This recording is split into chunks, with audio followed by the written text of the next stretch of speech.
Okay, first up is my dress form, which my mother so kindly lent to me, and it's been wonderful for fitting. Right now, I've got my daughter's cardigan that I made for her for Christmas on there, as well as my purple floral blouse that still needs 4 more buttonholes.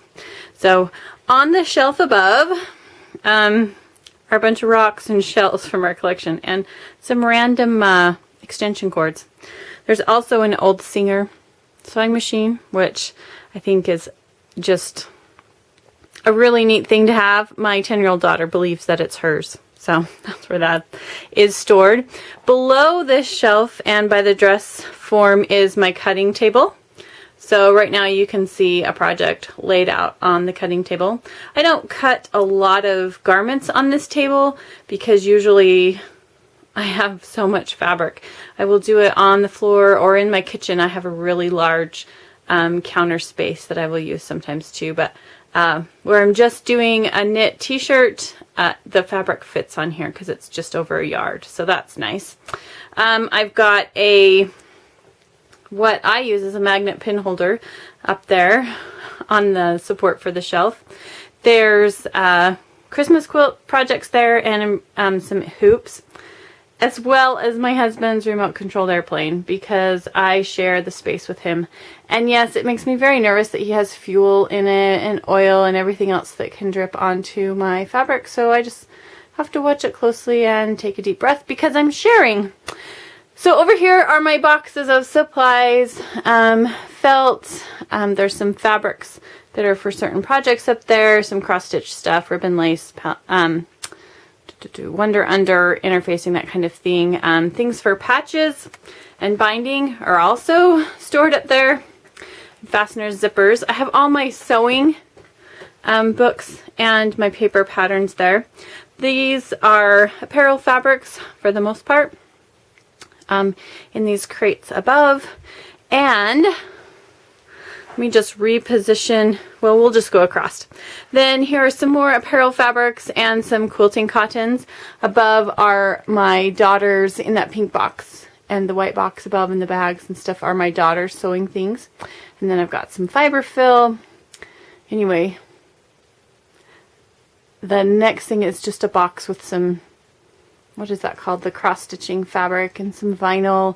Unfinished or projects to be done go here. Heavier weight fabrics are at the top. More just kind of a mixture of apparel and other fabrics. Down here are mostly flannels in there. My buttons are stored in jars according to their color. So all the white, gold, and silver together, the black have one jar, the brown. Anyway, that's kind of how that goes. And then this is just the top of my dresser with everything that gets put on a flat surface. I haven't straightened it up. So anyway, in that shoebox are some things, some buttons that I need to sort that I just got from my grandmother. So yeah, cross-stitching project I'm working on. And then I will reposition the camera so I can show you the drawers. This is in an unfinished room in my basement. I'm not sure that I explained that before. And I just have one corner of the room, and then my husband has another corner along with my sons, and they build remote controlled airplanes and battery powered airplanes and plastic models. And so yeah, and then just to the left of this is our mechanical room, so all of that's going on. But this is the dresser that I store most of my sewing small things in. So the top. All right, here is the top drawer. I have some stamps on the right. I have some pins in front of that, needles, some embroidery floss, some large cones of thread, my glue stick, and some more thread that just doesn't fit on my rack. And that is kind of what's in the front, are just like some writing things, Post-its, when I'm making notes, pencil, stuff like that.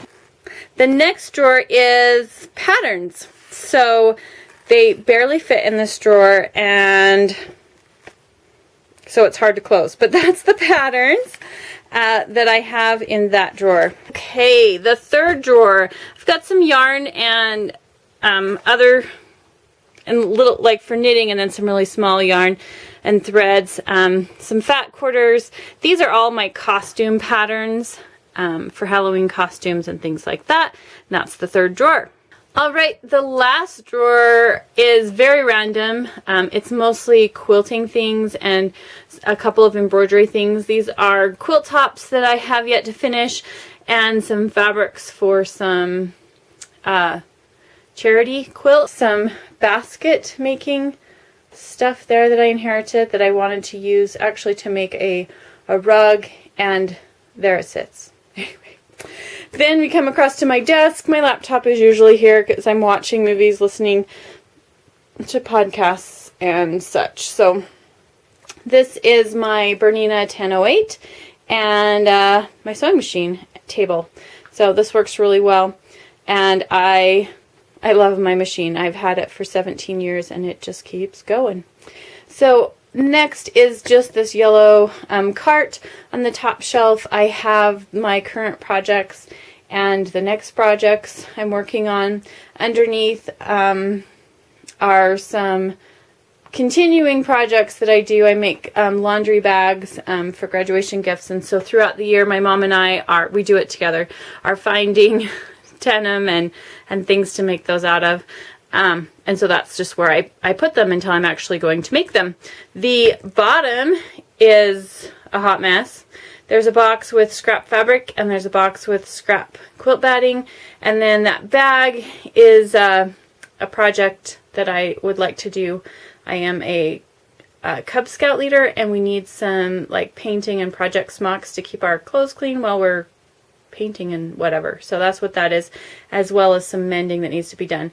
And then you can see the understair storage because, like I said before, this room is not finished, but it is my room and my space, and I enjoy it as much as possible. Having a space to create is a blessing.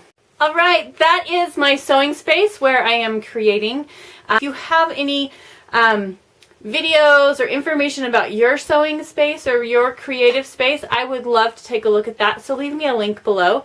And until next time, I hope you're sewing and creating up a storm.